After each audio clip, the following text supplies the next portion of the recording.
The following video is a demonstration of how to manufacture and cure specimens for strength tests.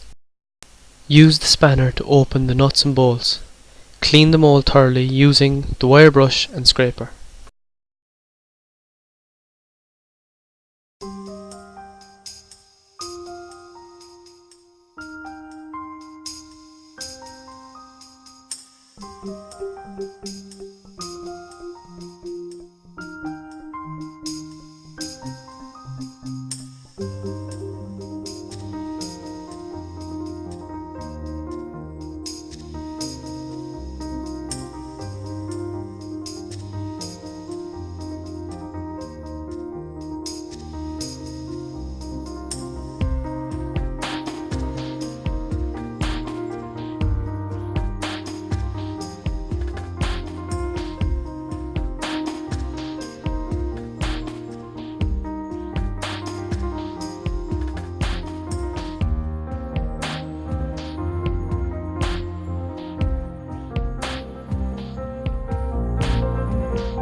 Once the mold is sufficiently cleaned, apply non-reactive solution to the mold with a paintbrush.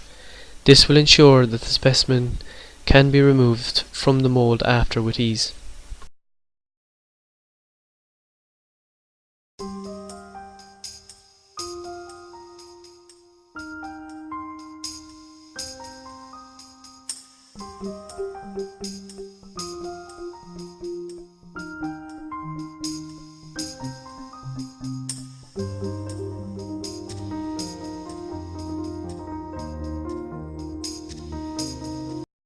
Compaction of the concrete will be carried out using 3 methods. Method 1 will utilise the vibrating table for compaction. All samples of the concrete must be obtained and prepared in accordance with ISEN 12350 Part 1 Sampling. Fill the mould with concrete. Using the vibrating table, apply vibration for approximately 1 minute or until fully compacted. As the mould is vibrating, there may be a need to top up the mould.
Avoid overcompaction.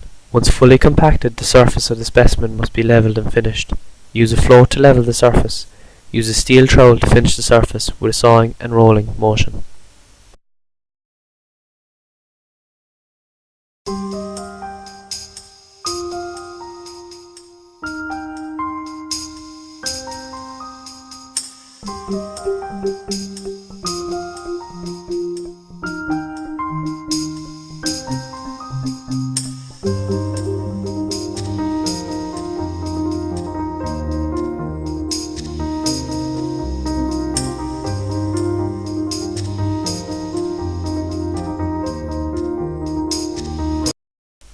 Method 2 will utilise manual compaction.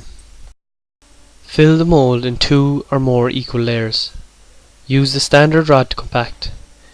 Each layer requires 25 tamps, which should be applied uniformly. When tamping, do not strike the base when compacting the first layer, but for any layer above that, just penetrate the lower layer.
Top up after filling and tamping the final layer. The surface of the specimen must be levelled and finished. Use a float to level the surface. Use a steel trowel to finish the surface with a sawing and rolling motion.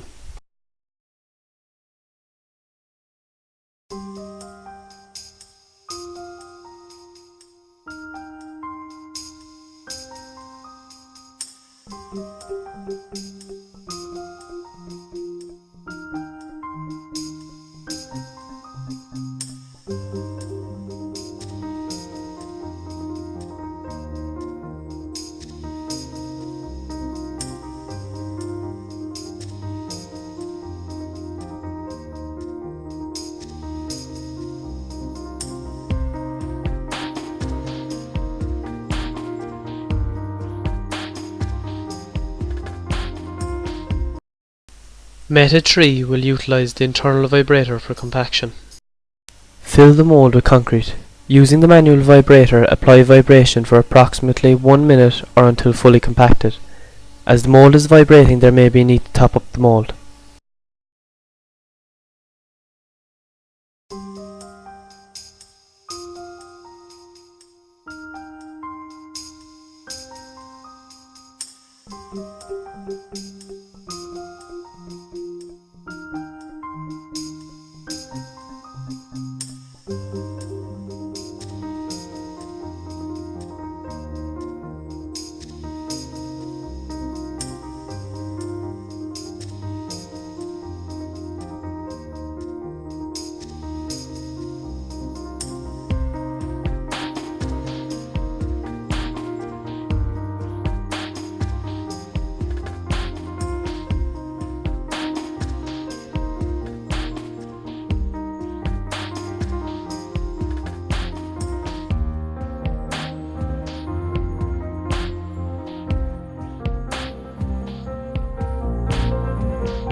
Avoid overcompaction.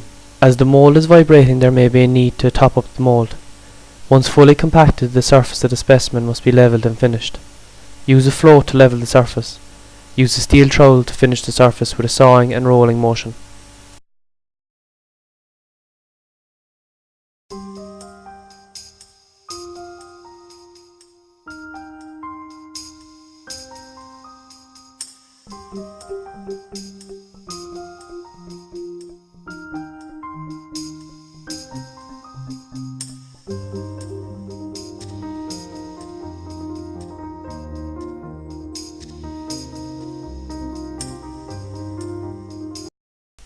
Place the moulds in a location away from direct sunlight.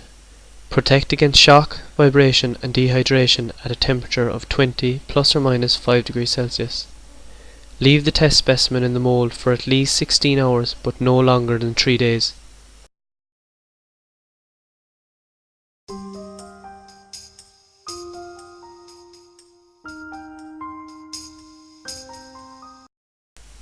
Use the spanner to open the nuts and bolts. Take care not to damage the cube mould when demoulding.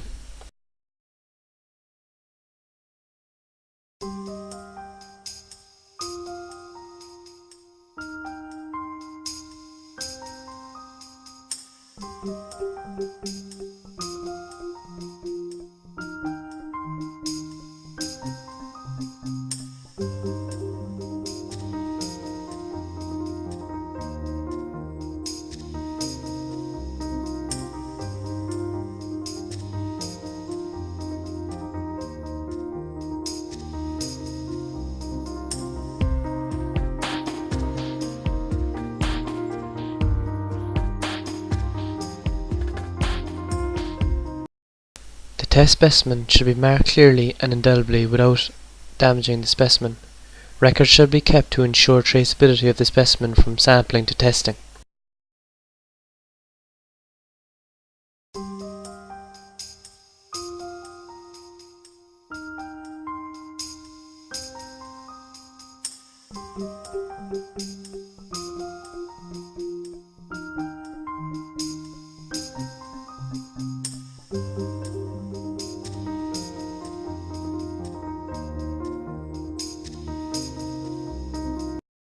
Once removed from the moulds, cure the specimens in the curing tank till immediately before testing in water at a temperature of 20 plus or minus 2 degrees Celsius.